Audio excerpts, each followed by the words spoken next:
If you are picking a high-level programming language today, there are two competing heavyweights. In the red corner we have Ruby, the language designed for developer happiness, and in the blue corner we have Python, the data juggernaut that ate the world. Both tools achieve the same fundamental goal: they let you build powerful applications fast. But there is a world of difference in the philosophy. No matter which one you choose, the other one automatically becomes your arch nemesis, because you don't choose anything but the best technology out there. To figure out which one is best, I built the exact same GitHub repository analyzer with both Python and Ruby. In today's video, we are going to dive into a detailed side-by-side comparison of the syntax, data processing, web frameworks, performance, and of course, the ecosystem. By the end of this video, you will know exactly which one fits best into your ideology. But this isn't a line-by-line coding tutorial. If you want to learn how to build these apps from scratch, then check out my newsletter, which is linked in the description. Here is the tool I built. It is a web application that takes a GitHub username and repository name as input. It hits the GitHub API, analyzes the data, and then tells us who is the most active contributor, what days of the week are most productive, and it shows a visualization of the commit timeline. For the Python version, we are using Flask for the web server and Pandas for the data crunching. For the Ruby version, we are using Sinatra, the godfather of micro frameworks. And for the data crunching, we are making use of Ruby enumerables to prove a point about the standard library. Let's talk about the first thing you do: setting up your environment. This is where the pain begins. In Python, we need to isolate our dependencies. And if you're a beginner, you Google how to install packages. You see pip install, you do it, and suddenly you have installed a library globally on your system, breaking your OS level Python. So you learn about virtual environments. You create a requirements.txt file. But wait, requirements.txt is dumb. It doesn't handle dependency resolution well. So maybe you should use Poetry or pipenv or Conva or Rye. The Python ecosystem is currently in a civil war regarding packaging. It works, but it feels like assembling IKEA furniture without knowing the instructions. Now let's have a look at Ruby. Ruby has had this solved for over a decade. It's called Bundler. You create a file called gemfile. You run bundle install, and that's it. Bundler manages your dependencies, logs the versions in a gemfile.log, and ensures that if I send this code to you, it works exactly the same way. It is the gold standard that every other language, including JavaScript, NPM, and Rust Cargo, tried to copy. Now we write the code. This is where the religious war happens. Python is famous for significant whitespace. It uses indentation to define blocks of code. If I mess up the indentation by one space, and just one space, the entire program crashes. I get an indentation error. This forces you to write clean code. You physically cannot write messy, unindented Python. It enforces structure. It is visual discipline. Now look at Ruby. Ruby doesn't care about your whitespace. It cares about keywords, specifically the word end. See that? No colons, no required indentation, though you should indent, but you have to close everything with end. But the difference goes deeper. Python believes in explicit is better than implicit. If you want access to a variable, you name it. If you want to return a value, you type return. Ruby, on the other hand, believes in magic. In Ruby, the last line of a function is automatically returned. You don't need to type return. Parentheses are optional. Python looks like a blueprint and Ruby looks like a sentence. But now let's hit the GitHub API. In Python, we use the library requests. It is arguably the most famous Python library ever written. Its tagline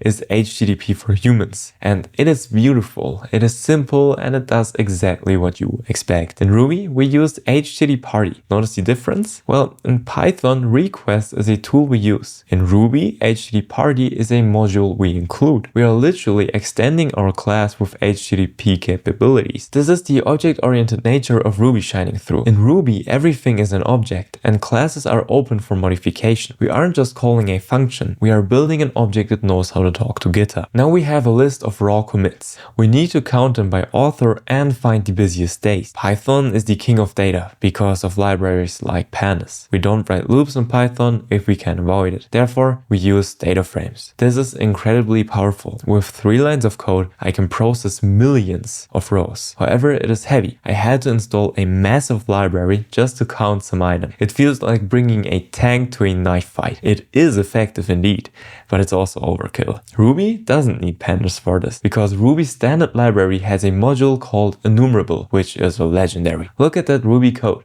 .map, .tally, .sort by, .take. It reads like English instruction. Map the names, tally them up, github, sort by count, take the top 5. I didn't need to install any external library. This is all built into the language. And this is what Ruby fans mean when they say the language makes them happy. You don't search for a library, you just ask the data to transform itself. Now we need to put this on the web. We are using micro frameworks. These are designed to let you spin up a server in a single file. Now Flask uses decorators. This is a very Pythonic concept. We are wrapping our function with metadata that tells the server when this URL is hit, run this function. It is explicit. You can see exactly what is happening. Sinatra actually inspired Flask. Let's see how the original does it. Sinatra uses a DSL, meaning domain-specific language. Notice we aren't defining a class or a function in a traditional sense. We are just typing get. This is Ruby's superpower. Meta programming. Ruby allows library authors to change the syntax of the language to fit the domain. In Sinatra, it feels like you aren't writing Ruby,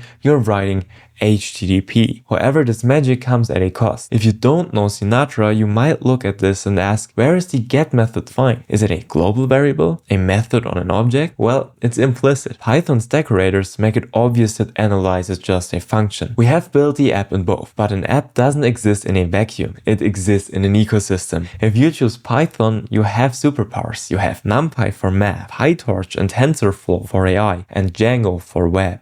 Ansible for automation, beautiful soup for scraping, and so on. Python is the second best language for everything. It might not be the fastest and it might not be the prettiest, but if you need to integrate a web app with a machine learning model, Python is the only logical choice. And the job market is massive. You can work in web, data, ops, security, or academic research. Now, if you choose Ruby, you really only have one superpower, web development, because Ruby is almost synonymous with Ruby on Rails. Now, Rails is a masterpiece. It allows small teams to build massive products like GitHub, Shopify, and Twitch incredibly fast. But outside of web dev, Ruby is quiet. You can use it for scripting, but nobody uses it for AI. Nobody uses it for embedded systems. If you learn Ruby today, you're effectively learning to be a Rails backend engineer. That is a lucrative career for sure, but it is a narrower path. So is Ruby dead? Absolutely not. Writing the Ruby version of this project was fun, and that's the only word for it. The code flowed from my fingertips and I didn't have to fight the syntax. I didn't have to look up import. The innumerable methods felt like superpowers. If you're a solo developer or a startup founder who wants to build a product fast and enjoy the process, then Ruby is still the king of productivity. But writing the Python version felt like engineering. It was robust. It was explicit. And I knew that if I wanted to expand this project, say, to use AI to predict future commit activity, I would already be in the right ecosystem. So choose Ruby if you value the art of coding. Choose it if you want to build web applications with a framework that respects your time and intelligence. Choose it if you want to fall in love with programming again. But choose Python if you value utility. Choose it if you want a tool that can do anything. Choose it if you want to work in data science, AI, or if you just want the safest bet for a long career. If you want to see me compare Go versus Rust or anything else in the next video, then hit that subscribe button and let me know in the comments. Thanks for watching and I'll see you in the next one.